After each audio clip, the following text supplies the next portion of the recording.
Oi, pessoal, boa tarde. Todo mundo ouvindo? Legal? Fala, Mateuzinho. Tá vendo o jogo, né? Oi, Miriam, boa tarde.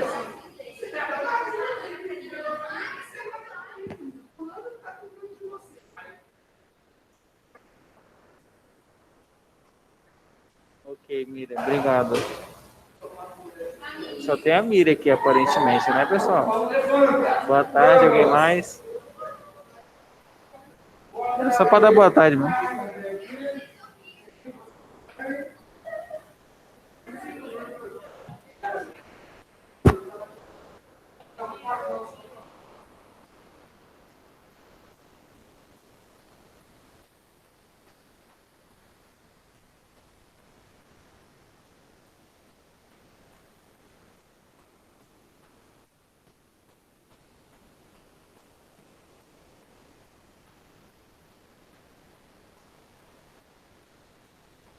Manda lá qualquer coisa, né? Valeu, Pedro. Obrigado, meu rei, como sempre. Boa tarde, pessoal. Sejam bem-vindos. Aula de História começando. Boa tarde, professor. Olá, todos bem?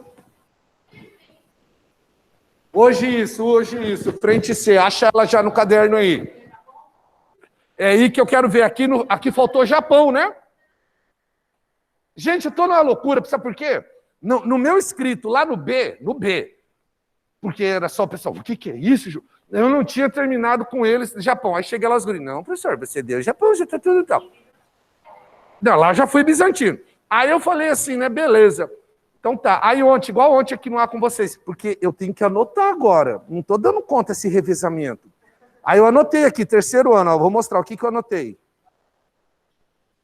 Terceiro A, cheguei até Otávio. Aí tava, né, certo, que aí a gente fez cristianismo e finalizou. E B, finalizei China e Japão, só que eu não registrei aqui onde que eu parei com vocês da frente C. Parou no Shogun lá em cima?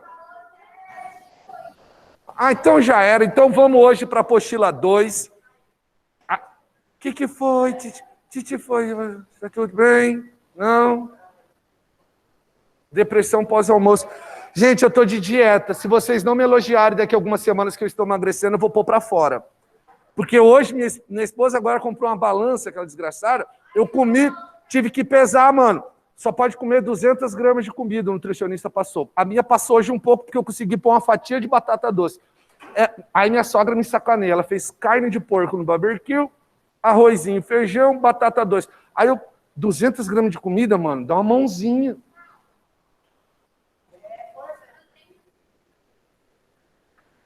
Não, aí sem pesar, descontando o peso do prato já.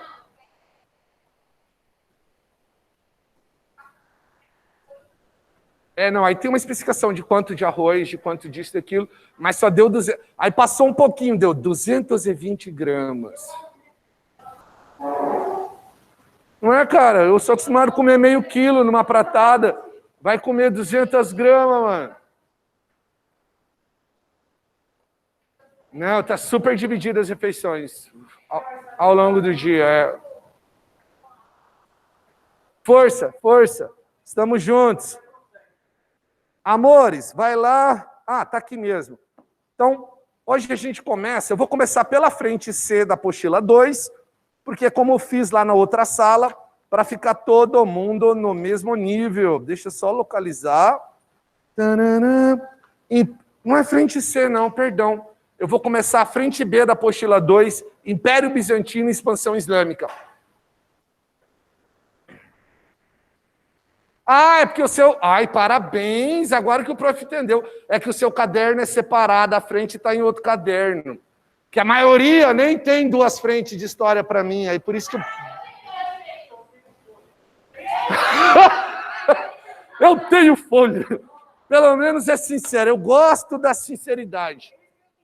O outro escreve em cima.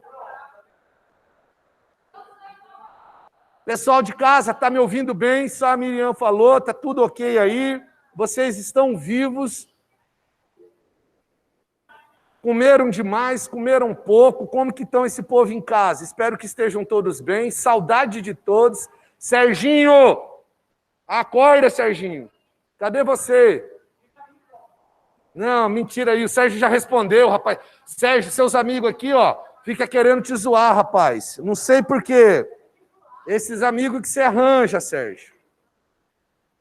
Depois eu não vou falar que foi o Alexandre, não, tá? Não vou falar, não.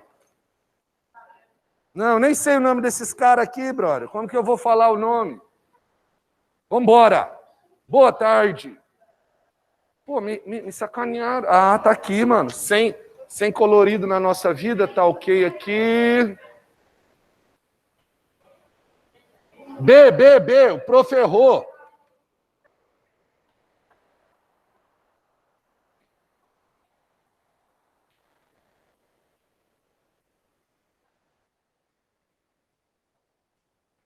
Ó, se acontecer alguma coisa durante a aula, não liguem.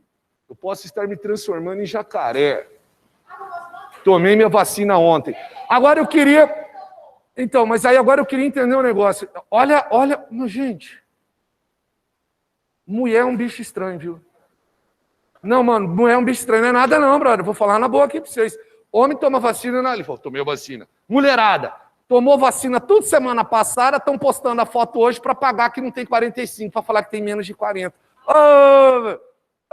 Para com isso, brother. Tá mentindo aí. Várias que eu conheço, assim. Uma amiga da minha esposa mesmo postou ontem a foto dela. Vacinada, a minha esposa. Você viu? Fulana foi vacinada. Eu falei, que legal. Então, amor, ela foi vacinada semana passada, mas ela não queria mostrar que ela tem tal idade para mostrar que tem... Eu falei, ai... Qual o problema da idade, gente? Vocês vão tudo envelhecer, vai tudo cair.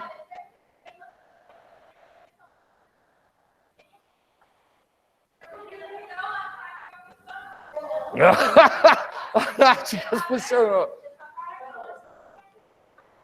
Só estou reclamando porque eu não fiz o mesmo, né? É igual o Rogerinho. Rogerinho, todos os grupos... Ó o Rogerinho. Rogerinho tem mais de 50. Ó o Rogerinho. É nosso. O Rogerinho, mano. O Rogerinho. Aí ele fica nos grupos assim. Quando que vai começar a vacina dos que tem 25? Mano, eu tinha 12 anos, o Rogerinho já tinha 20, aquele filho da puta. Ele deve ser mais... Para, mano.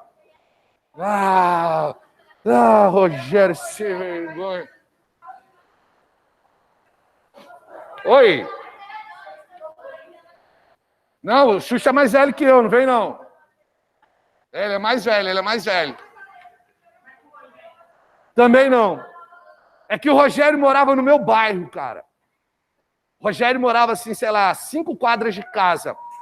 Juro mesmo, eu tinha 12 anos, o Rogério tinha acabado de entrar na faculdade. Aí a gente era os guri menores e falava assim, aquele cara, ele é foda pra caralho, ele passou na Federal. Porque era foda pra cacete passar na Federal, não existia Enem, era só vestibular. Você vê como a gente é antigo. Não existia Enem, só existia vestibular. 44. Império Bizantino e expansão.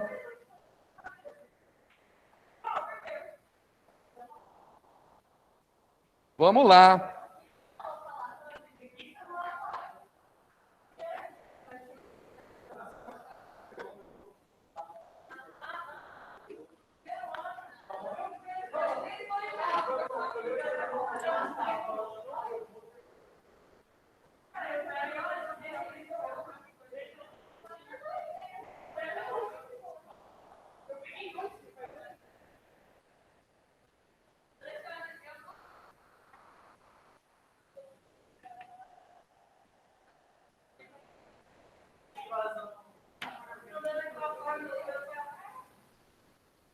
Podemos, então, vai lá, página 526.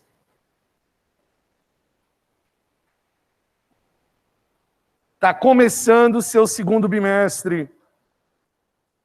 Então, de agora em diante, qualquer coisa aí vai vir daí, beleza? Vai lá, algumas resoluções e algumas informações. Primeira delas, nós estamos entrando na Idade Média. Então, a partir de agora, não é mais idade antiga, tá? Porém, apesar de não ser mais idade antiga, ser idade média, o primeiro povo que nós vamos estudar, ele tem um pé gigantesco na idade antiga. Numa época, não há necessidade de você copiar, mas se você quiser, o Império Romano, ele cresceu tanto, ele se tornou tão gigantesco, que um imperador chamado Teodósio resolveu dividir este império. Isso. Surgiu, então, o Império Romano do Ocidente, com a capital em Roma. E surgiu o Império Romano do Oriente, com capital na cidade de Constantino.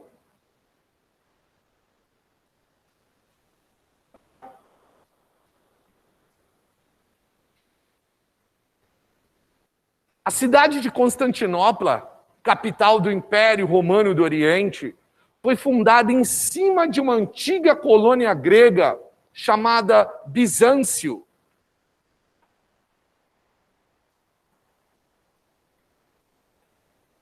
Então, o que nós vamos estudar agora e fazer uma referência devido a algumas importâncias é pelo fato de que o Império Romano do Oriente, quando ocorrem as invasões bárbaras, ele não é destruído. Ó, o Império Romano do Ocidente, bye bye, caiu, não tem mais. Império Romano do Oriente, ele vai durar ainda quase 1000 anos. Porque o Império Romano do Ocidente cai no ano de 476. E este aqui vai durar até 1453. Inclusive, a tomada do Império Romano do Oriente, a tomada da cidade de Constantinopla pelos turcos otomanos, é a data que separa a Idade Média da Idade Moderna. Portanto, para que tudo isso? Para entender o seguinte: Império Bizantino é a história do Império Romano do Oriente, que vai durar ainda quase 1000 anos de história, além do fim do Império Romano do Ocidente. Tudo bem? Então a gente classifica aqui, ó, Império Bizantino é igual, é a mesma coisa do que o Império Romano do Oriente.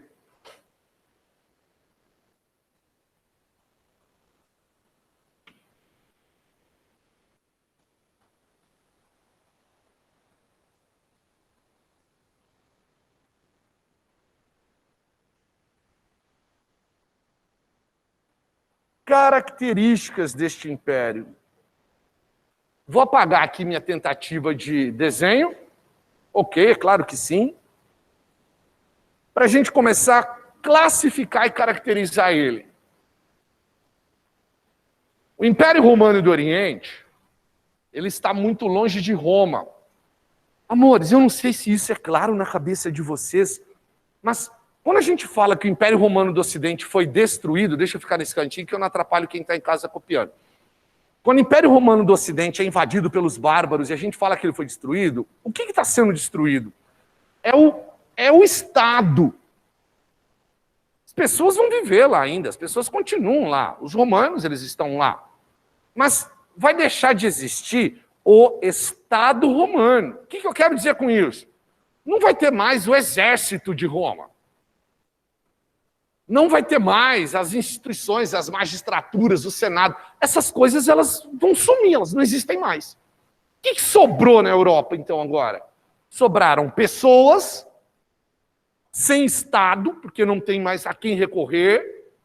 Porque, vamos imaginar, vamos lá, a gente vive no Estado brasileiro, formado por pessoas, por um território, um país e por um governo, que não importa as mazelas, se é bom ou mal, se é o político A ou o político B. O que importa é que existe um Estado. Eu sei que ali fora tem um Estado. Se ele funciona perfeitamente, se ele não funciona, isso é uma outra discussão, isso é uma outra conversa. Mas tem um Estado. Roma agora não tem mais Estado, não existe. O cara entrou em casa, estuprou minha mulher, matou meus filhos. O que eu faço? Ou eu vou atrás desse cara e mato ele, ou eu choro. Não tem Estado, não tem polícia, não tem justiça mais. Acabou Roma. O colega já deu a segunda coisa importante. O que sobrou além das pessoas? O cristianismo. A Igreja Católica é a única instituição que permaneceu. Usa seu conhecimento de sociologia agora. Instituições sociais, família, escola, igreja, Estado. Não tem mais o Estado, mas ainda tem a Igreja. Ou seja, o que a gente vê do poder da Igreja Católica, que nós vamos perceber na Idade Média, é porque, com a queda de Roma, é a única instituição que sobrou. Para quem eu recorro com a doença do meu filho? Não tem governo. Para quem que eu corro? Atrás do padre. Mataram aqui minha família. Para quem que eu vou pedir ajuda para ver se ele pode conhecer alguém para me ajudar? O padre. É a igreja a instituição que sobrou. Tranquilos? O Império Bizantino não foi destruído. Ou seja, o Estado continua existindo lá do lado do Oriente. Lá não mudou nada. Lá tem imperador, lá tem governo, lá tem senado, magistratura, lá tem funcionário público, lá tem exércitos. O lado oriental permanece. Só que a sede da Igreja Católica fica em Roma e não em Constantinopla.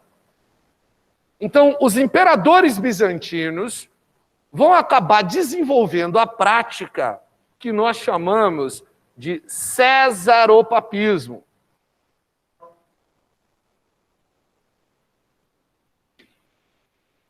É a junção da palavra César, governo, e Papa, líder religioso.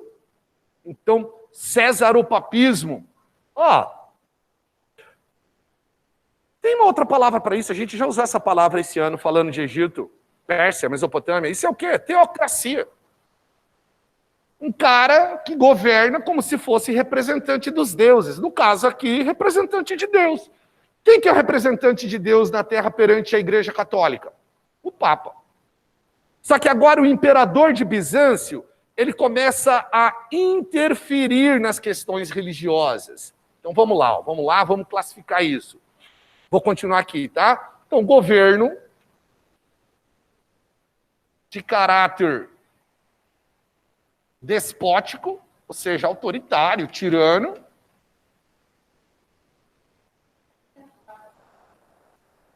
Sim, normal. Interferência nos assuntos da Igreja Católica.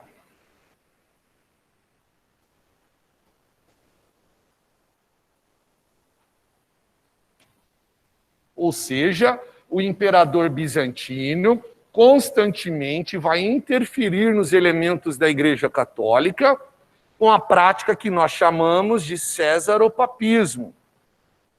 Isso pode ser entendido como uma forma de teocracia, é um poder teocrático.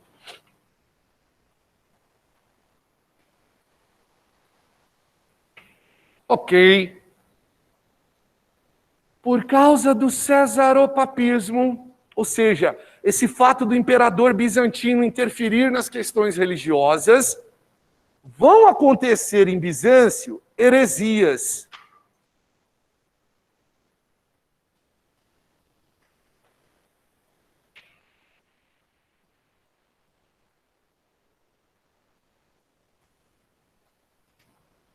Heresia. A Igreja Católica estabeleceu a ortodoxia, o caminho correto. Então, o caminho correto é o meu, Igreja Católica.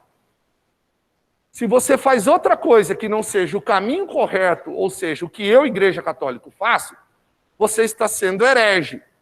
Está fazendo uma coisa errada. Então, aqui, heresia.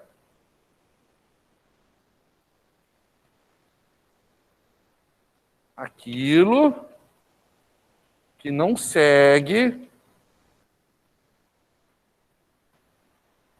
a ortodoxia.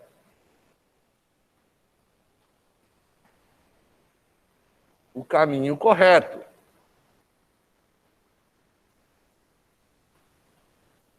Que é o caminho da Igreja Católica. Aí, olha só, não vai caber ali no quadro, você que está aqui comigo em sala, você que está em casa copiando, eu vou puxar uma seta aqui para falar das heresias, e ela vai sair aqui do outro lado, ó. Então, abaixo dessa heresia, a gente vai pôr assim, ó. Vão acontecer algumas heresias em Bizâncio. Ou seja, a população bizantina, por causa da interferência do imperador, vão cometer algumas heresias, vão fazer coisas que a Igreja Católica não concordava, não aceitava, tá? E aí, por isso a importância da explanação que eu te fiz antes. A sede da Igreja Católica está lá em Roma, na Itália. Império Bizantino é onde hoje fica ali a Turquia. Constantinopla é Istambul. O cara está lá do outro lado, perto do Oriente, Estreito de Bósforo, Dardanelos, cuidando do Mar Negro, próximo dos Balcãs, do leste europeu, né? Ásia Menor. Então ele está distante de Roma. Então foram surgindo novas interpretações religiosas. Então, uma dessas heresias é a heresia do monofisismo.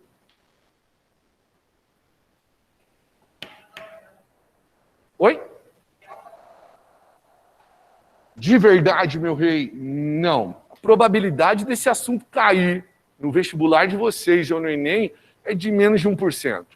Tá? Se vocês olharem todas as provas do Enem, de aqui para cá, só caiu uma questão do Império Bizantino e foi uma questão de artes. Sabe aquela aula de artes que a professora manda você trazer uma foto de revista e vocês recortam ela em quadradinhos ou tiras para depois remontar ela na papel sulfite e ela fala, você fez um mosaico? Mosaico é arte bizantina.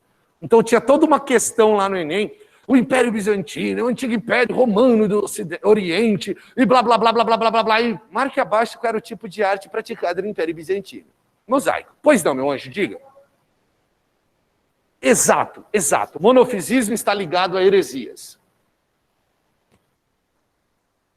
Gente, os bizantinos, eu não sei se é piegas isso ou é inveja minha, mas os bizantinos, eles respiravam religião. Viviam para a religião. As discussões eram sobre religião. Isso era tão forte no Império Bizantino que eles vão criar a seguinte teoria. Ó, Jesus é filho de Deus, não é? É. Jesus é o Messias, não é não? É. Jesus ressuscitou o terceiro dia, não foi? Que homem consegue fazer isso? Que homem consegue ressuscitar, mano? Ressuscitou Lázaro, mas Jesus ressuscitou ele. Lázaro por si só não conseguiu. Sozinho não foi, teve que depender de Jesus. Levanta, seu defunto velho, Blue, levantou, não foi? Volta aqui. Jesus não pode ser homem, gente. Jesus é só divino. Agora a gente pausa para você entender. A Igreja Católica dizia que na natureza de Jesus Cristo haviam duas naturezas. Jesus era homem e divino ao mesmo tempo. Ponto. Acabou. Isso é um dogma. Isso é uma verdade absoluta. O que é dogma? Ó, o dogma é o seguinte, no final da frase tem um ponto de exclamação, não é uma interrogação. Ele não está te perguntando. Oh, Jesus tinha natureza humana e divina? Não, ele não está te perguntando, ele está afirmando. Jesus tinha uma natureza humana e divina. Não acredito nisso não. Fora. Então, qual era o caminho correto? De acordo com a Igreja Católica, Jesus tem uma natureza humana e divina. Império Bizantino, Jesus é apenas divino. Negavam, então, a natureza humana de Jesus. Jesus Cristo teria uma única natureza.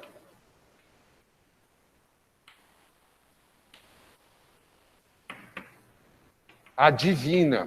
E por que isso é uma heresia? Porque não era o caminho da Igreja Católica, não é a ortodoxia dela, não é como ela pensa. A Igreja Católica dizia que Jesus tinha uma natureza humana e divina ao mesmo tempo. Ponto final. Beleza? Segunda heresia. A heresia iconoclasta ou iconoclastia.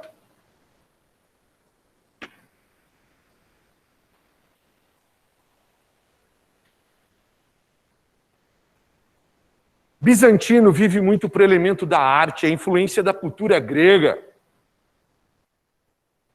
Qual é a imagem de Jesus que a gente tem gravada na mente? Barbudo, cabelo grande, olhos azuis, loiro, correto? Hã? Não é isso? Não é meio loiro, aloirado?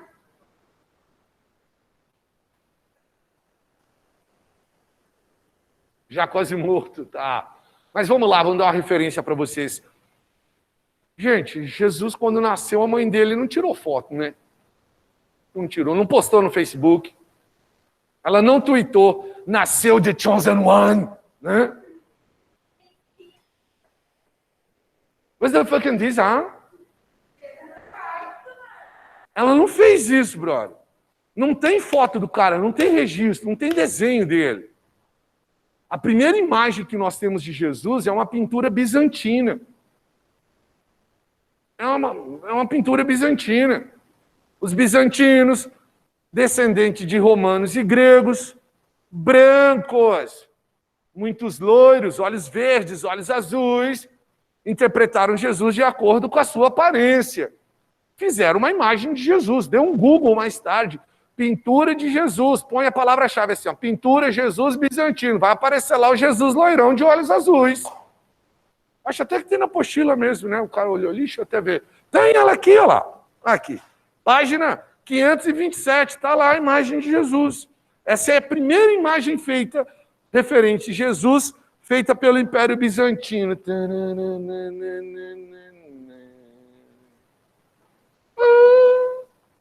Esse foi da luzinha que surgiu.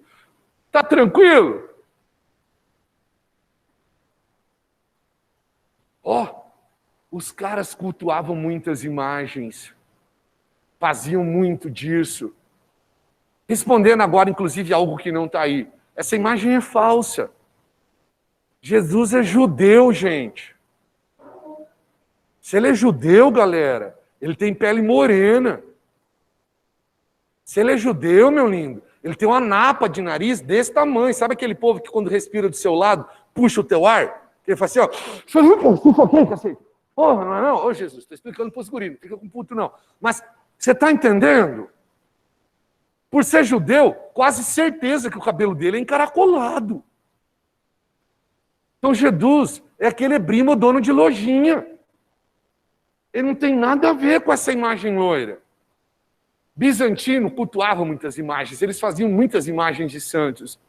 Imagens demais. Os cristãos primitivos não gostavam disso. Falavam que imagem demais, coisas de santos demais, lembrava politeísmo. Você reza para Jesus ou você fica rezando para esse santo? Tem que rezar para Deus, não para o santo. Essa era a visão dos cristãos primitivos. Só que aqui vai acontecer uma relação puramente política. Os mosteiros em Bizâncio recrutavam os jovens no campo para eles virarem monges, para trabalharem nas oficinas de santinho, para fazer santo de madeira e de argila. E isso era uma indústria, vou usar a palavra indústria, mas vocês sabem que não tem indústria ainda, mas isso era uma indústria gigantesca naquele momento, porque o Império Bizantino fazia santos de todos os tipos e ordens e revendia para todo mundo cristão. O imperador bizantino começou a reclamar disso, sabe por quê? Porque ele precisa de soldados. E onde que ele recruta os soldados? Lá no campo. Quando ele chegava numa família para pegar os rapazes como soldados, para eles serem alistados como soldados, a família falava assim, ô imperador, ô general, os monges passaram aqui e levaram todos os meninos. Porque os meninos estavam sendo levados para os mosteiros para poder trabalhar nessa fábrica de santos. Tá tranquilo aqui? Então o imperador resolveu isso facilmente. Criou uma heresia iconoclasta. Proibiu o culto de imagens no Império Bizantino.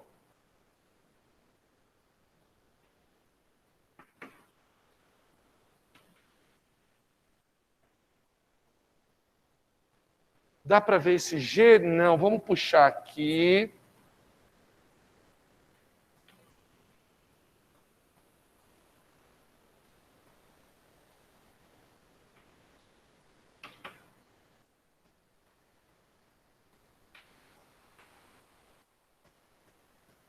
Está tranquilo até aqui? Estão acompanhando a linha de pensamento comigo?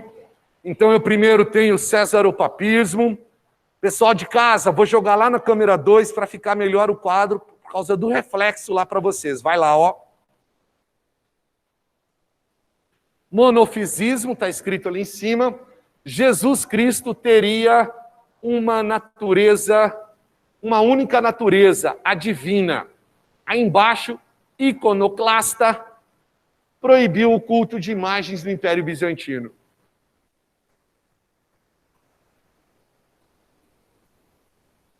Crianças, vão ter outras heresias, tá? Mas vestibulares cobram essas duas. Por exemplo, os bizantinos vão criar o seguinte pensamento também, que depois vai ser repetido pelas igrejas protestantes, a gente vai ver isso em protestantismo. Sacramento. O que era sacramento? A Igreja Católica tem 7 sacramentos. A Igreja Bizantina, ela vai criar o seguinte conceito. Sacramento é aquilo que aconteceu com Jesus. Jesus foi batizado? Foi. Então o batismo é sagrado, legal. Jesus recebeu a Eucaristia? Poxa, ele que inventou. Então a Eucaristia também é sagrada. Jesus casou? Não, Jesus não casou. Então o casamento não pode ser sacramento. Jesus recebeu a extrema-unção, que hoje a gente chama de unção dos enfermos? Não, não recebeu. Ele recebeu uma lança no coração. Recebeu a extrema-unção. Então a extrema-unção é bacana, legal isso aí, mas não é sagrado. Então, a Igreja Bizantina, por exemplo, ela só tem 2 sacramentos. Ela não tem os 7 sacramentos que a católica traz. E outras referências. Está tranquilo ainda? Eu preciso disso para chegar aqui, ó. Então, falar de cesaropapismo, falar das heresias, é para poder falar disso daqui. Então, agora sai das características e vamos falar do cisma do Oriente.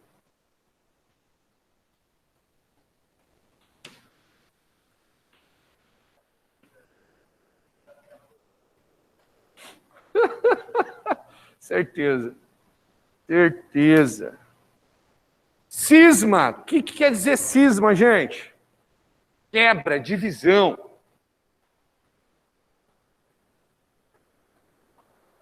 Eu tive um aluno, vamos ver se não foi algo parecido. Eu tive um aluno, hoje ele é médico.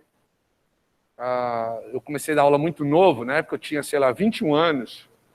Ele devia estar com 13, 14, então a diferença era pequena.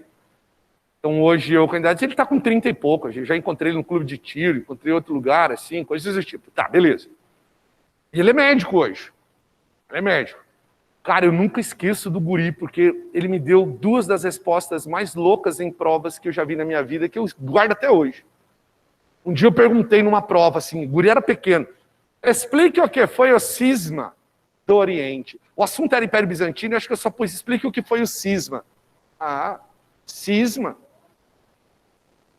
O cisma é aquilo que acontece quando você faz uns 16 anos que você é cismado. Crisma. Tá, mas o guri, a ideia. Mas ele saiu com uma outra melhor ainda. Essa é a mais épica dele, vou ter que falar. Eu só não vou dar um nome, vai que o cara é teu pai, brother. Eu fico grilado. Ô, pai, o senhor Adriano falou de você hoje em casa. Já avisou que desespero? Não dou nome não, não dou nome não. Aí eu perguntei assim, explique o que foi a diáspora grega. Mano, essa foi a épica. Diáspora. Diáspora é aquilo que o cowboy usa na bota para bater na vaca e no cavalo. É espora, meu filho! Diáspora virou espora, tá ligado? Meu Deus do céu! Que brisa, mano! Como que um cara faz um negócio desse? Não. Não vou dar nome desse médico, não, mano. Deixa ele. Não, ele ainda foi de boa, ele estudou depois. A gente perdoa, os caras estudam na faculdade. Mandou, Fernando, mandou, meu rei, pra você ver. Vamos lá, ó. Cisma do Oriente é a quebra da unidade da Igreja Católica.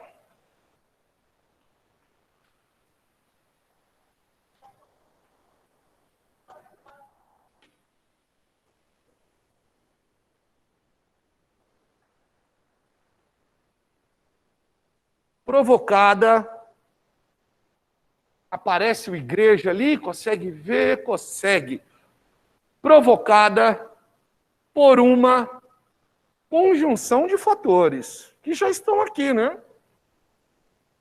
Eu vou escrever conjunção aqui do outro lado, porque não vai caber ali. O pessoal de casa vai copiando aí para eu poder mudar a câmera.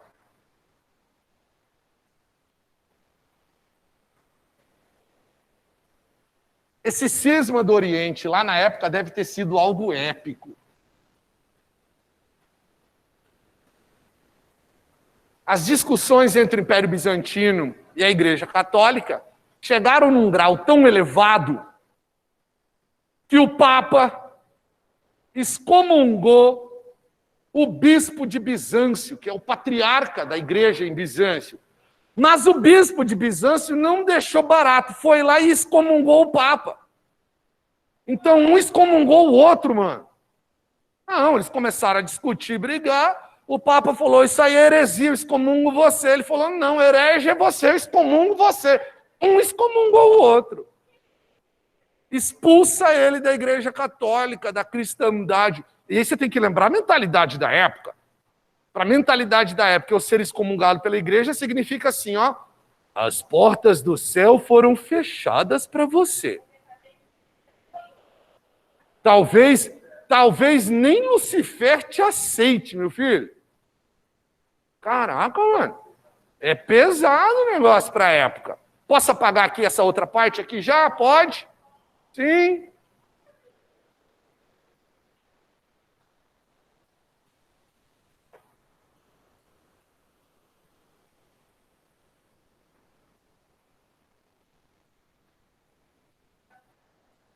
Vou mudar a câmera, vou jogar na câmera geral, beleza? Então aqui, ó, a quebra da unidade da Igreja Católica, provocada por uma conjunção de fatores.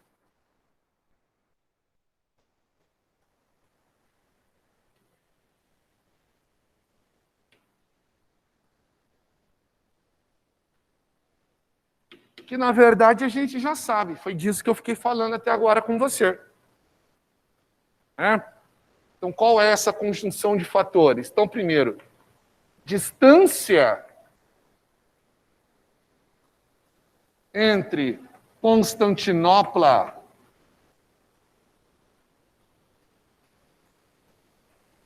e Roma, a prática de césaropapismo,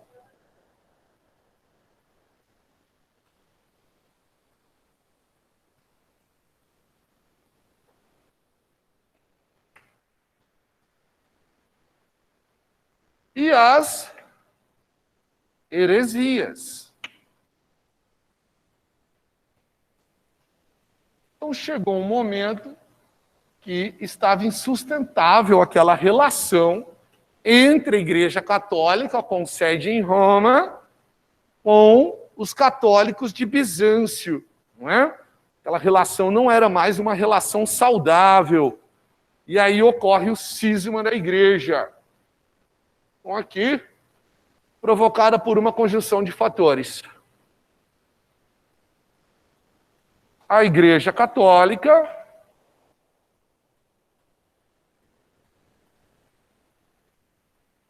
foi dividida em duas. Surge a Igreja católica, apostólica, romana, tendo Roma como sede e o latim como língua da liturgia. E do outro lado, ela também tem católica no nome, tá? Mas a gente não usa para não gerar confusão. Pois não? É um sinal de mais. Tadã!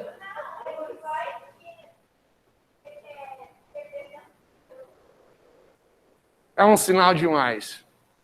E surge do outro lado a igreja, o nome seria Igreja Católica Ortodoxa Grega, tá?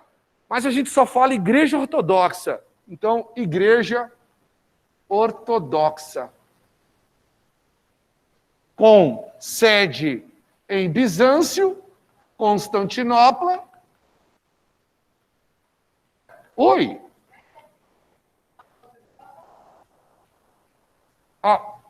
Usava os dois nomes. A cidade é Constantinopla, mas era comum chamar toda a área de Bizâncio.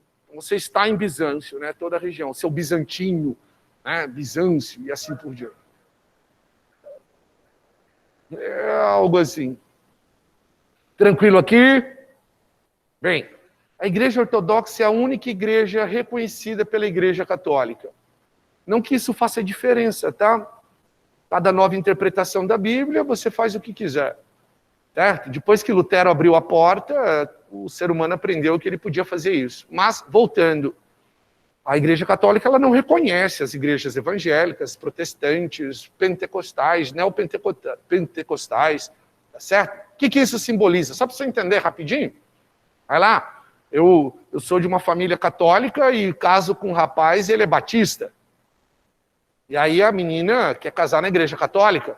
Aí o menino lá da igreja batista vem para casar, vai conversar com o padre na católica, o padre vai lá perguntar assim para ele, você é batizado, meu filho? Sou, padre. Sou. Onde você vai batizar, meu filho? Na batista. Ah, não serve. Não serve, você vai ter que ser batizado na católica. Para casar na igreja católica, tem que ser batizado na católica. Você foi crismado, filho? Fui não, padre. Então vai ter que ser crismado. Foi crismado, vai ter que ser crismado. Então, sim. É que o que acontece é que alguns padres podem fazer uma vista grossa, mas é válido nos dias de hoje. Diga.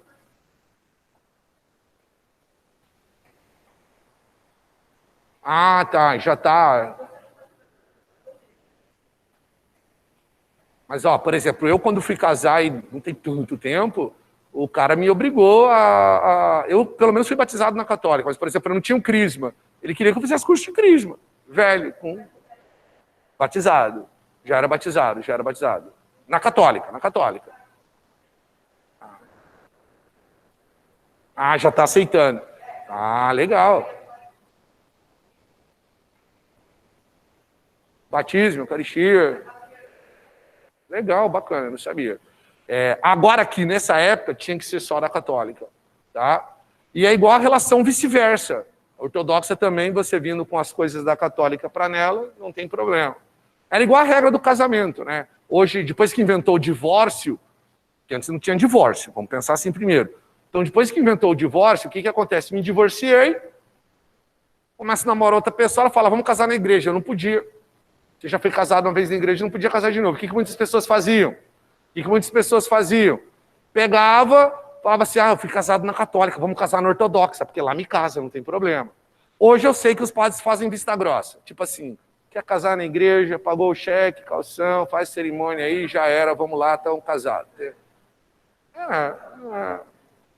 Porque aí você vai ter que levar a interpretação, né, o lado de cada um. Tá? Então aqui, tudo isso para chegar no cisma, tá, amores? Ou seja, a gente falou de Césaropapismo para entender que isso gerou as heresias, para entender que isso associado à distância gerou um conflito dentro da Igreja Católica, fazendo surgir a Católica Apostólica Romana e a Igreja Ortodoxa. Tudo bem? O leste europeu, quase toda a Rússia e parte do Oriente Médio são cristãos ortodoxos.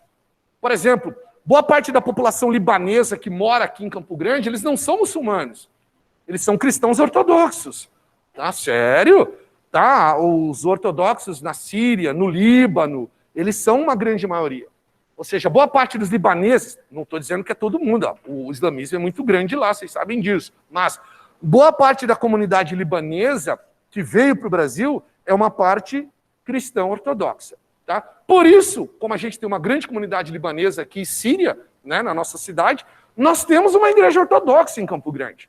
Não é toda cidade que tem uma igreja, né, uma sede da igreja ortodoxa. A gente tem uma aqui, fica ali na 14 de julho, perto ali daquela Rua da Márcia, Fernando Corrêa da Costa. Beleza? Pessoal de casa, muito obrigado pela atenção. Se cuidem. Bom resto de semana e até semana que vem. Vocês aqui, muito obrigado também pela atenção, pela participação. Fiquem bem, até semana que vem. Prof, está desligando. Avisa o professor que entrar. Acho que é o Val, né? O Val sabe mexer. Tá bom? Tem que apertar o botãozinho aqui, tá? Esse aqui é novo. Tchau, gente. Não chegaram. Vai ter um conflito entre os dois durante as cruzadas. A quarta cruzada, os caras saem para ir combater no Oriente, perderam o navio, falaram, eles estão perto de Constantinopla. Então, vamos atacar eles. Aí atacaram Constantinopla. Na quarta cruzada. Agora é isso.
Boa tarde a todos.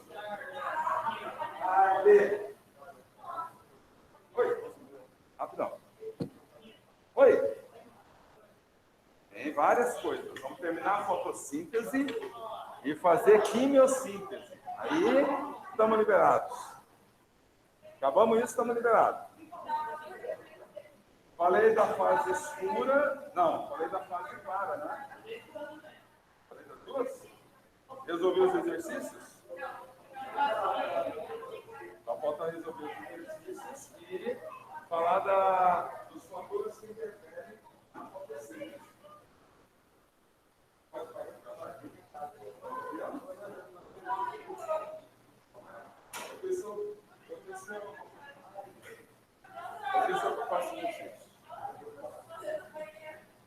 Ô, gente, vocês estão tudo querendo ir no banheiro por quê?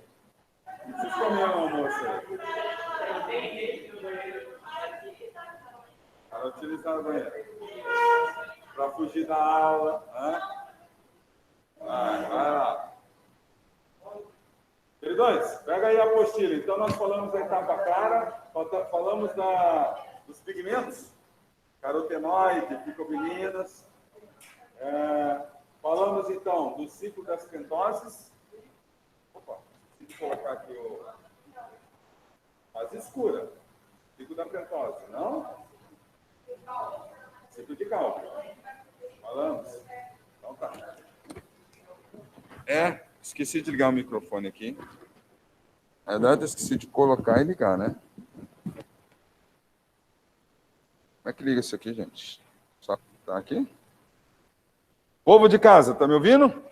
Agora tá. Ó. Boa tarde, professor. Boa tarde, queridos. Esqueci de ligar aqui o microfone, tava falando aqui, que nem louco, né? E aí, queridão? Tá na boa?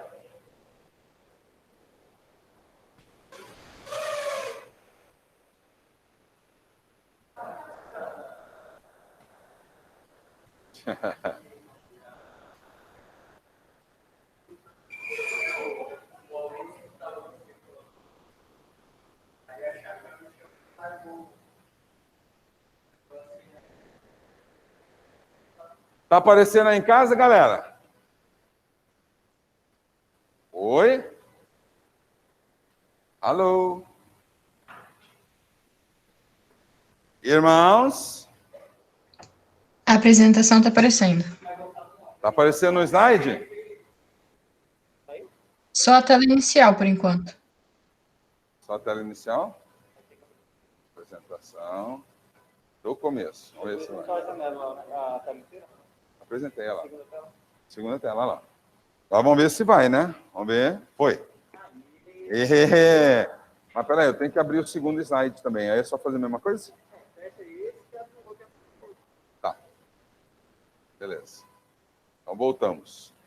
Então vamos lá, ó. Falamos disso só para ter certeza, ó. NAD, FAD, plasto. Isso aqui tudo tem certeza. Fotossíntese, as etapas, foi a apresentação. Aí falamos dos locais onde ocorre. Fotofosforização cíclica e acíclica, né? E aí, os pigmentos. Pigmentos foram? Foram. Ciclo das pentoses, fase escura. Sim, ciclo de Calvin. E a equação. Então, fechamos.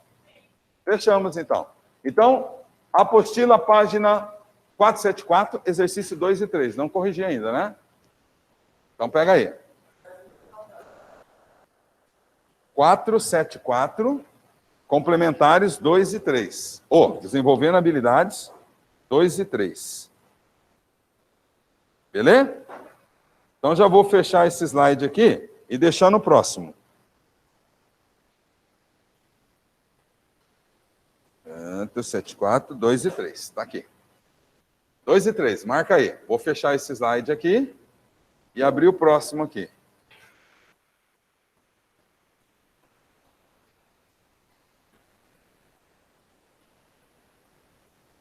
Oi.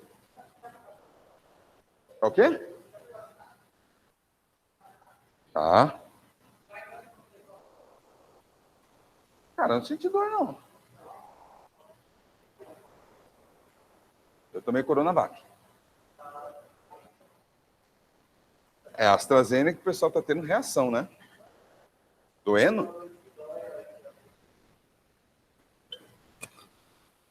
Bom, e eu não senti nada na Coronavac. 474. Exercícios 3 e 4. 2 e 3, perdão. Vamos lá? Vamos comigo. Questão 2. Presta atenção aí, ó. A fotossíntese é um importante processo para a vida na Terra. Nos cloroplastos dos organismos fotossintetizantes, a energia solar é convertida em energia química, que juntamente com a água e o gás carbônico, CO2, é utilizada para a síntese de compostos orgânicos, que são os carboidratos. A fotossíntese é o único processo de importância biológica capaz de realizar essa conversão. Ou seja, conversão da energia luminosa, né, da luz, em energia química, a glicose. Beleza? Tá. Todos os organismos biológicos, todos os organismos, incluindo os produtores, aproveitam a energia armazenada nos carboidratos para impulsionar os processos celulares, liberando CO2 para a atmosfera e água para as células por meio da respiração celular. Além disso, grande fração dos recursos energéticos do planeta, produzidos tanto no presente, biomassa, como em tempos remotos, combustíveis fósseis, é resultante da atividade fotossintética. As informações sobre a obtenção e transformação dos recursos naturais por meio dos processos vitais de fotossíntese e respiração, descritas no texto, permite concluir o quê? O que permite concluir? A. O CO2 e a água são moléculas de alto teor energético. Certo ou errado? Falso. São moléculas pequenas, né? Tem 3 átomos só, né? 2 ligações, então, pouca energia armazenada. Falso. B. Os carboidratos convertem energia solar em energia química. Falso. Os carboidratos são a energia química armazenada. Quem converte energia solar em energia química é clorofila. É a clorofila. Né? Errado. C. Peraí. A vida na Terra depende, em última análise, da energia proveniente do Sol. Certo ou errado isso? Certo ou errado isso? Hã? A vida na Terra depende, em última análise, da energia proveniente do Sol. Sim. Né? Onde ele fala lá que a fotossíntese é o único processo biológico que vai converter energia luminosa em energia química, então todo ser vivo depende aí da fotossíntese, porque é a única maneira de injetar energia na cadeia alimentar. Verdadeiro. É essa daí, provavelmente. Vamos ver a D. O processo respiratório é responsável pela retirada de carbono da atmosfera. Não. Quem sequestra carbono da atmosfera é a fotossíntese. A respiração devolve carbono, né, para a atmosfera. Falso. A produção de biomassa e de combustível fóssil, por si, é responsável pelo aumento do CO2 atmosférico. Não, né? Errado. A produção de biomassa incorpora gás carbônico, não devolve para a atmosfera. A produção de combustíveis fósseis também incorpora. O que faz devolver carbono para a atmosfera é a queima dos combustíveis fósseis, né? A quebra desses carboidratos. Então, gabarito, letra C. Letra C. Pronto aí, gente? 3. Prontinho? No bloco superior, abaixo, são citadas as estruturas presentes nos cloroplastos. No inferior, características dessas estruturas. Associe adequadamente o bloco inferior ao superior. 1. Tilacoides. 2. Estroma. Então, está falando de regiões do cloroplasto. A luz absorvida pelo pigmento é transformada em energia química. Onde que ocorre essa etapa? Tilacoides. Porque se usa a luz, é fase clara. Se é fase clara, depende da presença de clorofila. Fase clara, tilacoides. Então, põe 1 lá. Enzimas catalisam a fixação do CO2.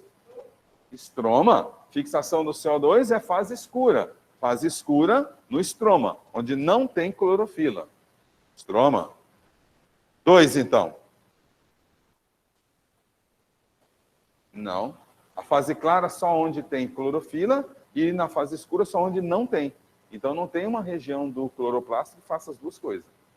Beleza? Terceira, parte do gliceraldeído 3-fosfato resulta na produção de amido. Estroma, né? Porque o amido é um polímero de glicose. Então, primeiro eu tenho que produzir a glicose para depois polimerizá-la a amido. E isso é feito no estroma. Beleza? Então é 2 de novo. A oxidação da molécula de água produz elétrons, prótons e oxigênio. Oxidação da molécula de água, quebra da molécula de água, correto? Produzindo elétrons, prótons e oxigênio. Então, é a quebra da molécula de água. Fotólise de água, onde tem clorofila. Tilacoides. Obrigado. Diga, querido. Não? Só tá... onde... Não tá. Tilacoides. De tilacoides, beleza? Então, se eu não me enganei aqui, é 1, 2, 2, 1. Isso? 1, 2, 2, 1, 2, 2, 1, A. Letra A, beleza?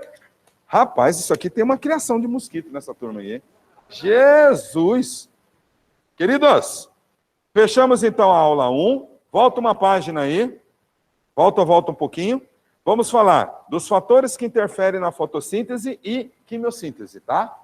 Aula 2 aqui. Aí, fechamos o assunto fotossíntese.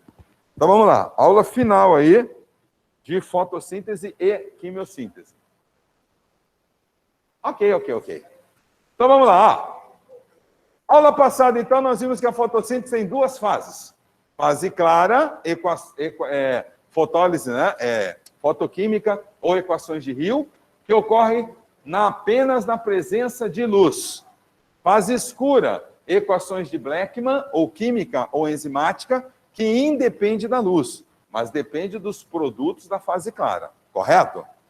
Bom, o que vai interferir no rendimento da fotossíntese? Nós temos fatores externos e nós temos fatores internos. Lembre-se, os fatores externos, a planta não tem como evitá-los. Ela vai ter que ter adaptações para conseguir tolerar essas condições adversas externas. Correto?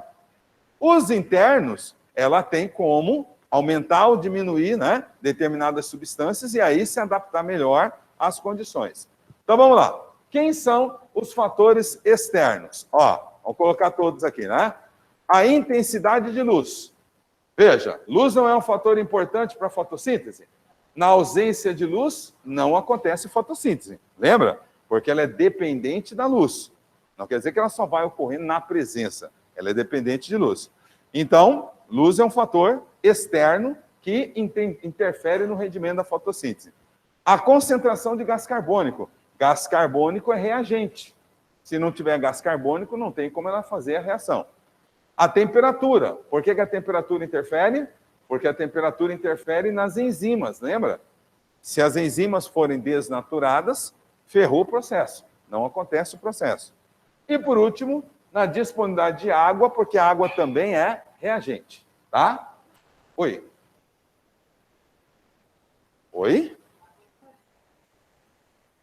As plantas não respiram? Resfriam? Mesmo processo que a gente, ela transpira. Através do estômago, lembra? Do mesmo jeito que a gente. Só que para elas é mais complicado, por quê? Porque essa água é importante para fazer a fotossíntese. Isso. Então, fatores externos, né, ela não tem controle, ela pode se adaptar ou não. O que ela vai ter para conseguir adaptar-se ou não às variações dos fatores externos? Os fatores internos.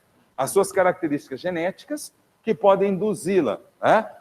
Ter genes para produzir mais pigmentos, menos pigmentos, pigmentos mais tolerantes, né? Mais fortes, com rendimento maior, ser mais tolerante à variação de temperatura, à disponibilidade de água, correto? Então, essas características genéticas, os nutrientes que ela consegue retirar do solo, graças às suas raízes aí, né? Os tipos de clorofila, lembra? São 5 tipos de clorofila. Toda planta tem que ter clorofila A. A participa dos 2 fotossistemas, não pode faltar. Agora, as outras clorofilas, B, C, D e E, elas vão perdendo rendimento em relação a A. Então, quanto mais, né, clorofilas de alta performance, teoricamente, maior vai ser o rendimento da fotossíntese, correto? Quanto mais clorofilas de baixa performance, D e E, menor vai ser o rendimento da fotossíntese. Beleza? Que mais? A quantidade de pigmentos auxiliares. lembrem, quem são os pigmentos auxiliares? São aqueles pigmentos de outras cores que vão compensar a clorofila naquilo que ela não absorve. Lembra? Clorofila absorve muito bem o azul e o vermelho, mas o verde ela reflete. Se a planta tiver um carotenoide, que é um pigmento alaranjado, absorve o verde, não absorve o laranja, porque ela é laranja. Mas o laranja a clorofila já absorveu, correto? Então, quanto maior a variedade de pigmentos e a quantidade de pigmentos diferentes, teoricamente, mais ampla, né, será o processo fotossintético, certo? Mais energia luminosa ela consegue converter em energia química. E, por último, o grau de abertura dos estômatos, né? Aí, ó, onde que os estômatos vão interferir? Na quantidade de água que ela vai reter no corpo. Água não é matéria-prima? Então, se ela conseguir segurar, reter mais água no corpo, quer dizer que ela vai ter mais água disponível para fazer a fotossíntese. Tudo bem? Tranquilo, tranquilo? Joia? Então, fatores internos ela consegue alterar. Ela consegue ter, né, condições para aumentar ou diminuir os tipos de pigmentos, os pigmentos auxiliares, né, abrir ou fechar os estômatos. Ela não consegue controlar a temperatura do ambiente, não consegue controlar a disponibilidade de água, a concentração de CO2. Beleza? Qualquer um desses fatores que estiverem atuando, contribuindo para o rendimento da fotossíntese cair, é chamado de fator limitante. Tá legal? Se contribuir negativamente, é limitante.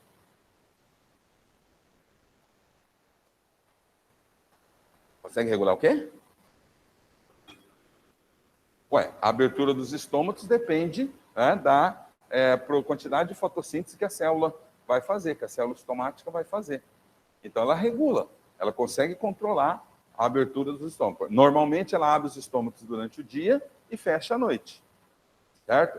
Ela tem um certo controle sobre os estômagos. Então, com isso, ela consegue reter água no corpo, melhorar o rendimento da fotossíntese. Beleza? Então, vamos lá. Bom, então já falei, né? Qualquer um desses processos em quantidades alteradas é um fator limitante, vai contribuir negativamente. Como é que a luz interfere? Olha lá, ó. Se eu for aumentando a quantidade de luz, né, disponibilizada para a planta, mais luz, mais moléculas de clorofila são ativadas, o rendimento da fotossíntese vai aumentando, aumentando, aumentando, até ela chegar no momento em que todas as moléculas de clorofila que ela tem estão sendo utilizadas na fotossíntese, concorda? Quando isso acontecer, nós dizemos que ela chegou no seu ponto de saturação fótico. O que é saturação? É o máximo que ela consegue metabolizar de luz. Não adianta eu aumentar a quantidade de luz, porque não tem mais moléculas de clorofila disponíveis para serem oxidadas, certo? Todas as moléculas estão participando. Então, isso é o seu ponto de saturação fótico. Está saturada de luz, ok? Se eu insistir em aumentar a quantidade de luz, o que vai acontecer? Essa luz vai interferir negativamente e o rendimento tende a cair, ok? Está claro isso? Então, plantas heliófilas, aquelas plantas que gostam de luz, como uma mangueira, né? O seu ponto de saturação fótico é mais alto. Precisa de mais luz para ela chegar no ponto de saturação fótico. Plantas umbrófilas, aquelas que gostam de escuro, o ponto de saturação fótico é menor. Tá claro? Então varia aí de acordo com a espécie, com as características que a planta tem. Ok. E a concentração do CO2? Será que se eu for aumentando indefinidamente o CO2, vai aumentar indefinidamente a fotossíntese? Não tem jeito, né? Então, ó, no início, se eu aumentar a taxa, né, de CO2 disponível, o rendimento da fotossíntese também aumenta, porque ela está conseguindo produzir mais glicose, metabolizar mais. Mas lembre, para tudo ela tem um ponto de saturação, o máximo que ela consegue. Quando ela atingir esse ponto de saturação ao CO2, não adianta eu aumentar a quantidade de CO2, que não tem como aumentar o rendimento. Pelo contrário, esse excesso de CO2 pode reagir com a água no interior das células da planta e produzir ácido carbônico. Opa! Se produzir o ácido carbônico, altera o pH dentro da célula, não altera? Alterando o pH, interfere no rendimento das enzimas? Yes! E interferir no rendimento das enzimas, o que tem de acontecer com o processo? Diminuir a velocidade. Ah lá, ó. Diminui drasticamente a velocidade porque chegou, né, e provocou a desnaturação das enzimas. Tá claro? Tranquilo, tranquilo? Então, aumenta, até chegar num determinado valor, que é o ponto de saturação, mantém estável por um período e aí despenca também. Tá? E, por último, nós temos a intensidade, né, da fotossíntese, sofrendo a interferência da temperatura. Ah lá, a temperatura é a curva senoide lá, ó. Se aumentar a temperatura, o rendimento aumenta. Até quanto? Até o ponto de saturação da planta, a temperatura ideal dela, correto?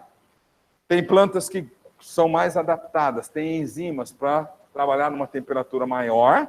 Por exemplo, as nossas plantas aqui, tropicais, mangueira, né? Cana-de-açúcar, né? Cactos, tá? São plantas, então, que são mais tolerantes a altas temperaturas, ok? Plantas de regiões tropicais, né? Equatoriais. Por outro lado, nós temos, por exemplo, maçã, morango, que são plantas de regiões, pinheiro, né? De regiões frias, ok? Então, a tolerância à temperatura depende das características internas. Mas se aumentar a temperatura até a temperatura ideal para ela, onde a velocidade da fotossíntese é máxima, o rendimento aumenta. Se eu insistir em aumentar a temperatura, o que vai acontecer?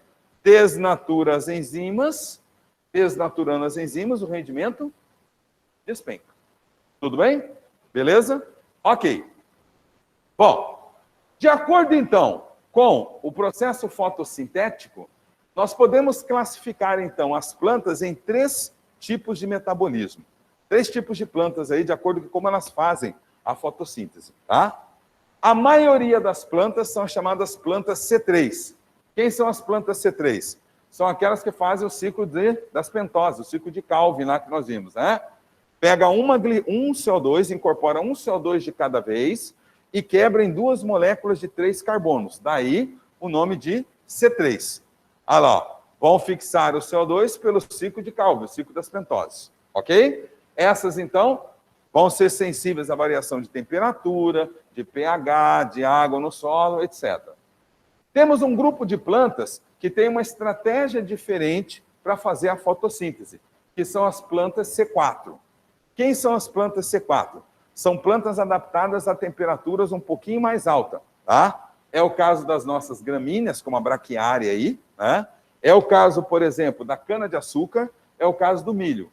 Essas plantas aí, ó, elas vão fazer a fixação do CO2 por um outro sistema, que é o sistema de hot cycle, tá? Que é esse que está aqui, ó. O que vai acontecer? Elas vão retirando o CO2 do meio e vão ligando esse CO2 ao fosfopiranopiruvato, tá? Fosfoenolpiruvato, produzindo o oxalacetato, que elas estocam, ok? Esse oxalacetato, elas retiram o hidrogênio e vira malato. Malato é uma espécie de carboidrato intermediário. Então, ela estoca malato aqui. Durante o dia, ela está fazendo isso. Quando necessário, ela quebra o malato, libera CO2 para usar na fotossíntese e produz piruvato que regenera o fosfoenolpiruvato. Beleza? Então, fica um ciclo que tem um rendimento maior nas condições mais quentes um pouquinho. Então, são as plantas ditas plantas tropicais. Pergunta? Não? Hã? São as plantas tropicais, tá? Então, o rendimento dessas plantas é tão bom, né, que nós aqui usamos, por exemplo, a cana-de-açúcar para fabricar o álcool, né? Já lá na região norte, né, no hemisfério norte, o que eles usam? Usam milho, porque o milho está melhor adaptado àquelas situações, tá? Não é tão quente como aqui, beleza? Então, são plantas, né, aclimatadas aí. E temos um terceiro tipo de plantas, que essas sim, vivem em condições que as outras não conseguem sobreviver. Condições áridas, né? Escassez de água, grande variação de temperatura, os desertos. De dia quente pra cacete, à noite frio pra caramba, tá? Porque falta água. Quem são essas plantas? São as plantas MAC, plantas de metabolismo ácido das crassuláceas. Olha a estratégia que essas plantas fazem, tá? O que elas vão fazer? Durante o dia, como é muito seco e muito quente, elas fecham os estômatos. Fechando o estômago, não perdem água para o meio, mas criam problemas para ela. Qual que é o problema? Se o estômago está fechado, não tem como ela retirar gás carbônico do meio. Tudo bem. À noite, ela abre os estômatos e vai armazenando, vai absorvendo o CO2, né? E vai produzindo diversos tipos de ácidos. Por exemplo, ácido carbônico. Reage o CO2 com a água e produz ácido carbônico. E estoca isso dentro das suas células. Ok? Quer dizer que o seu metabolismo é mais ácido. As suas enzimas toleram pH mais baixo. E elas conseguem sobreviver nessas condições áridas. É o caso, né, dos cactos, é o caso das anonáceas, né, o abacaxi, a pola, etc. Oi. Exatamente para ela poder manter, né, o estômago fechado durante o dia. Quando ela mantém fechado, à noite ela absorve um monte de CO2 e reage com a água. Ao reagir CO2 com a água, produz ácido carbônico, lembra? Então, ela vai fazer um metabolismo mais ácido. O que impede que nas outras plantas, né, o ácido carbônico seja ruim, porque vai alterar o pH, para elas é uma estratégia de sobrevivência em condições áridas. Então, vai pegar aqui, ó, o CO2 reage com a água, produzindo H2CO3. Beleza? E estoca isso daí. Aí, à noite, né, ela abre o estômago, produz isso. Durante o dia, ela faz a reação ao contrário. Quebra o ácido carbônico, produzindo água e CO2, e usa o CO2 na fotossíntese. Beleza? Tranquilo? Então, quanto à fotossíntese, 3 tipos de plantas. C3, a maioria que a gente conhece aí. C4, que são aquelas plantas, né, que toleram maiores temperaturas, né, produzem, né, um malato aqui, estocam CO2. E MAC, metabolismo ácido, toleram escassez de água, baixas concentrações de água. Tranquilo? Ok. Bom, para demonstrar a fotossíntese, existem 3 métodos diferentes. Temos o método do funil, temos o método do iodo e temos o método de Sachs, o método do peso. Método do funil, mais simples, né? Pega um funilzinho, pega uma planta aquática, né? Então tá lá o funil, pega um tubo de ensaio, correto? Exponho essa planta aquática, como por exemplo a elódia aqui, né? A luz, ela vai fazer fotossíntese, vai produzindo oxigênio, que vai se acumulando aqui. Então eu vou ver o oxigênio aqui acumulado, certo? Ele vai empurrando a água para baixo aqui. Então dá para quantificar a taxa fotossintética aí. Segundo método do iodo. Eu pego uma parte da planta e cubro com um pedaço de papel. Aquela parte onde está coberta com papel não está fazendo fotossíntese, correto? Se não está fazendo fotossíntese, a planta está convertendo glicose em amido, certo? Então ali vai ter amido. Pego, passo e deixo ela na luz, lá no sol, tá? Depois à noite eu recolho, passo um iodo aqui, uma tintura de iodo, onde tem amido fica roxo. Então eu sei que a fotossíntese aconteceu porque produziu amido aí, correto? Só que eu só identifico o processo. Não dá para eu quantificá-lo, certo? Não tem como quantificar. O do funil quantifica. E o terceiro caso, eu quantifico também, mas é o mais chatinho, né? Eu tenho que cortar um pedaço, né, regular da folha, antes dela, de manhã cedinho, antes de fazer a fotossíntese, né? E aí deixo a folha lá no sol, a planta fazendo fotossíntese, correto? À tardezinha eu vou lá e corto um outro pedaço igualzinho, do mesmo tamanho, ok? Pesei aquele primeiro de manhã, pesei agora à tarde o segundo. Comparo os 2 pesos. A diferença de peso é o que ela produziu de glicose, certo? Só que aí, né, ele é mais preciso, mas existe exige uma balança de precisão, exige algo, né, um instrumento que você faça o corte igualzinho, de mesmo tamanho, né, porque senão vai dar errado. Tudo bem? Então, com esses 3 métodos aí, eu posso comprovar que a fotossíntese está acontecendo. Mais usado é o método do funil, né, que produz aqui, ó, o oxigênio que vai se acumulando lá no fundo. Tranquilo? Beleza? Tá. Então, se a fotossíntese é o processo que usa a energia da luz para produzir o alimento para a planta, né? Existe um processo que usa reações químicas para produzir energia para a planta usar essa energia e produzir a glicose, certo? Este é o processo de quimiossíntese. Então, olha lá, ó, na quimiossíntese, nós vamos pegar substâncias inorgânicas, ferro, nitrito, nitrato, enxofre, né? Vamos fazer uma reação química exogônica, que libera energia. Parte da energia liberada eu vou usar para reagir o CO2 com a água e produzir a glicose. Certo? Então, eu produzi o alimento sem usar a energia da luz. Usei a energia de reações químicas. Por isso, reação química, síntese, produção do alimento. Síntese da glicose, produção do alimento, a partir de reações exogônicas. Bom, mais fácil do que falar é mostrar. Ah lá, ó. Isso é feito principalmente por micro-organismos. Plantas não fazem quimiossíntese, tá? Quem faz quimiossíntese são micro-organismos. Então tá lá, ó. Bactérias, né? Nitrificantes, que participam do ciclo nitrogênio. Vocês já devem ter visto com o Edilson essa altura, né? Sulfobactérias, que participam do ciclo do enxofre. Ferrobactérias, que participam do ciclo do ferro, né?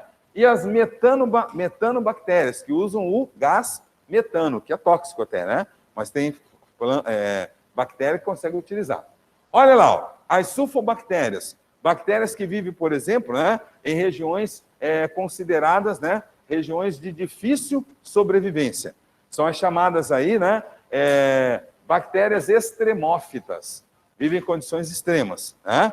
Veja lá, ó, pega o ácido sulfídrico, reage com o oxigênio, então fez uma oxidação, produziu água, liberou enxofre e liberou energia. Se liberou energia, produziu energia, é uma reação exogônica, correto? Essa energia liberada vai ser usada para reagir o gás carbônico com a água e produzir a glicose. Então, fiz uma reação exogônica, liberei energia, usei essa energia para produzir glicose numa outra reação química. Então, essa é a quimiossíntese, certo? Duas reações seguidas. Uma reação de oxidação de substâncias inorgânicas, liberando energia, e aí uma reação usando, né, essa energia para produzir a glicose. Ok? Beleza? Aqui vocês devem ter visto lá com o Edilson no ciclo do nitrogênio. Olha lá, as nitrificantes.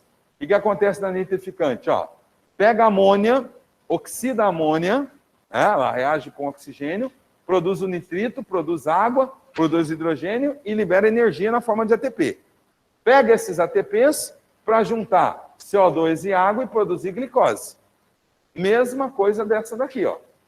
Certo? Só usou um composto diferente. Olha lá, pegou a amônia, tá? Então essas são as nitrosomonas, né? Que usam amônia para produzir o nitrito. E temos as nitrobacters, que vão pegar o nitrito e convertê-lo em nitrato. Mesma coisa, ó. Nitrito é inorgânico, reage com oxigênio, produz nitrato e energia, usa energia para ligar o CO2 e a água e produzir a glicose. Certinho? Ainda temos as ferrobactérias. Ah lá, ferrobactérias vão usar, né, a valência do ferro. Ó. Ferro 2, ferro 3, ferro 4, depende, né? Oxida o ferro, produzindo, ó, um composto ferroso, né? Um sal, portanto. Aí, ó, liberou energia usada para ligar a glicose, a CO2 à água e produzir a glicose. Então, mesma coisa, tá? Oxidação de um composto inorgânico, liberando energia e usando essa energia para fazer a síntese da glicose. Beleza? Tranquilo? Oh! Ah, acordaram agora, né, gente? Bom dia, gente. Vocês estão dormindo aí? Por quê? Acorda aí, ó. Todo mundo dormindo aí. Hã? Ó, tem uma boa notícia para vocês. Vocês são bem do coração, viu? Ninguém morreu. Hã? Certo? Em casa tem alguém que caiu da cadeira agora, né? Teve alguém que caiu da cadeira aí, né? Aí já era, né? Aí nós vamos ter feriado por um dia. Acorda a minha aula aí, pô. Fica deitado aí. Tá dormindo a minha aula aí. Acorda. Beleza? Então, quimiossíntese, vamos usar reações químicas com compostos inorgânicos. Depois dessa descarga de adrenalina, eu quero ver vocês dormirem agora, né? Usando o conhecimento da biologia, né? Agora, né? Agora vai ficar o rebote, vai ficar, ó, olhão regalado aí, né? Exatamente, né? Usamos a oxidação de compostos inorgânicos, tá? Libera energia e usa essa energia para produzir a glicose. Tá claro? Beleza? Só quem faz isso, quem são? Micro-organismos. Você estava acordada na minha aula, você estava dormindo. Planta faz quimiossíntese? Não, não faz. Beleza? Ok. Para fechar, aí, ó, acabou, ó. Página 475, exercício 2 e 3. Fechamos o que vocês queriam. Fechamos a fotossíntese. Tá? Oi. Algumas usam ferro, aí depende do tipo de bactéria, né? De micro-organismo. Por quê? Porque tem que ter as enzimas adequadas para fazer isso. Correto? Tem que ter as enzimas adequadas aí. 4... Opa! Perdão. Deixa eu olhar aqui. 475.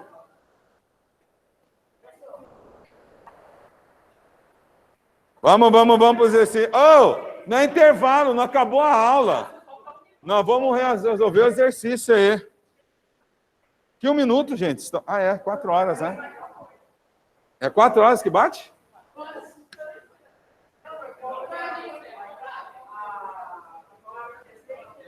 Dois e 3. 4, 7, 5, 2 e 3. A somatória e a 3. Tá? Ô, galerinha, atenção. Fechamos o capítulo fotossíntese e quimiossíntese. Vou deixar lá no AVA para vocês já. Certo? Lá no AVA para vocês. Exercícios 2 e 3 do Desenvolvendo Habilidades. Faz aí. Pessoal de casa, até mais. Pode botar o nome aí. Vai.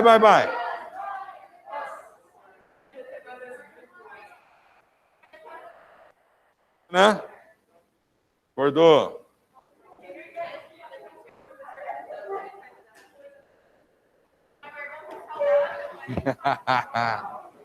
Você também assustou, Anjinho? Não, é porque assim, eu tava te lendo, eu não tava esperando que o senhor fizesse. Eu achei que o senhor ia falar assim, eu não tava esperando isso. Bom que o pessoal acordou, né? Até mais.